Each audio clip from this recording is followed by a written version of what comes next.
И бариерата од 800 евра за мегават час струја на слободниот пазар падна.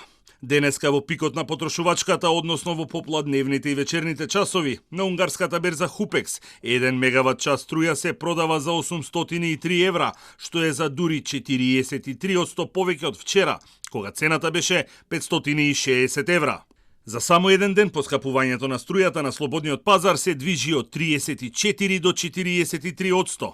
Цената ќе продолжи да расте, па така утре мегават час струја ќе чини 748 евра, додека во пикот од денот ќе се продава за 808 евра.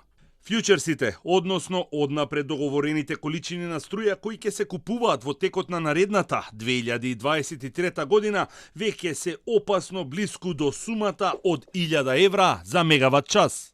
Предвидувањата на сите експерти се дека оваа зима ќе падне и бариерата од 1000 евра за мегават час, а тоа се должи на ограниченото снабдување на западноевропските држави со руски газ, како одмазда на официјална Москва за воено-техничката помош на Унијата кон Украина.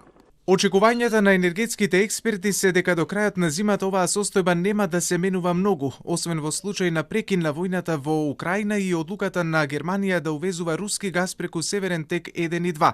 Додека пак ако Германија, која доминантно влијае на цената на струјата на европските пазари, продолжи со намерата за престанок на користење на руски газ, високите цени на енергијата ќе потраат неколку години.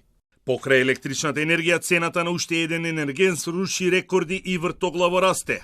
Гасот во моментов се продава за 3500 евра за 1000 метри кубни, но Дмитрий Медведев, поранешен преседател на Русија и заменик шеф на Рускиот совет за безбедност, денеска преку социјалните мрежи им порача на европските лидери да се подготват за нов шок, бидејќи до крајот на годинава овој енергенс ќе чини 5000 евра. До шефовите на државите и влади на земјите од Европската Унија, во врска со поскапувањето на бензинот на 3500 евра за 1000 кубни метри, принуден сум да ја зголемам предвидената цена на 5000 евра до крајот на 2022 година. Срдечни поздрави! А руски Газпром најави дека до крајот на неделава, на неколку дена ќе го затвори гасоводот Северен тек 1 преку кој се снабдува Германија поради технички проблеми со компресори и останува да се види колку ова ќе влијае врз цената на двата енергенси на слободниот пазар.